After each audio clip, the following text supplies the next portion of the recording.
HMS Havelock was an Abercrombie-class monitor of the Royal Navy that saw service in the First World War.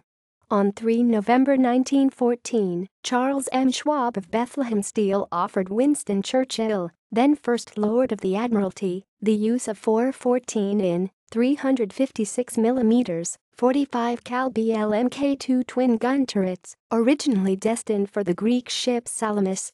These turrets could not be delivered to the German builders due to the British Naval blockade.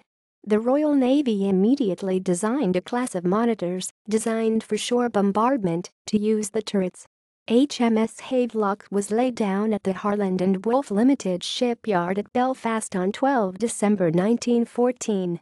The ship was named General Grant in honor of the United States General Ulysses S. Grant. However, as the United States was still neutral, the ship was hurriedly renamed HMS M2 on 31 May 1915. She was then named HMS Havelock on 20 June 1915. HMS Havelock sailed for the Dardanelles in June 1915.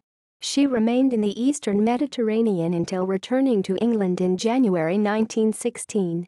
She then served as a guard ship at Lowestoft. She was decommissioned in May 1919 and disarmed in June 1920.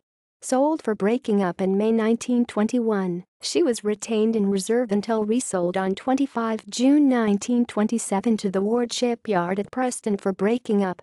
References: Dittmer, F.J. in College, J.J., British Warships 1914 to 1919, Ian Allen, London, 1972, ISBN 0-7110-03807.